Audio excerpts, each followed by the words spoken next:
Another day, another place to discover. So, nagbabalik na naman ako guys sa mga food na pwede kong ma-recommend sa inyo. So, yung name pala ng ire-recommend ko sa inyo guys is Saramgyupsal 199. Malapit lang to sa akin. So, located siya sa second floor, ELJ and Sun Commercial Building, Congressional Road, Barangay 173, Caloocan. Wasteable to guys. I-search nyo na lang, Grab, Angkas, Cafe Filipino guys. Kasi hindi ko sure kung may page ba sila. Kasi hinanap ko sa Facebook, hindi ko makita yung page. So, pag pupunta kayo dito guys, yun lang yung ilagay nyo, Cafe Filipino. Kasi sa taas lang, iisang building lang naman yan sila guys.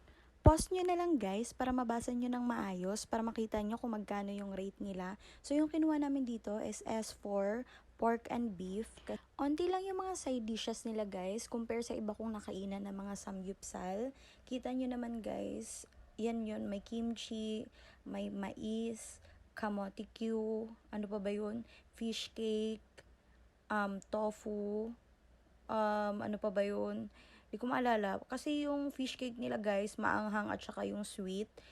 Then lettuce, yun lang. Tapos mga sauces guys. Pero, why nagustuhan ko dito? Kasi yung beef nila guys, hindi talaga siya mataba. Ang lambot pa. Compare sa mga iba talagang mga affordable samgyupsalan like ganito na mga samgyupsalan guys, namumurahin lang.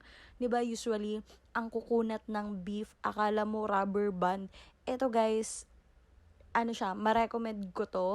Kasi ang lambot niya. Tapos pag sa pork naman, hindi ganun kataba yung yung karne nila, guys. So, naka 3 beses na pala ako pumunta dito kasi nagustuhan ko talaga yung beef nila. Hindi talaga tapon yung pera. Worth it siya, guys. Lalo pag nag-gym ka, protein is life. So, beef hindi sulit talaga, sulit, I swear.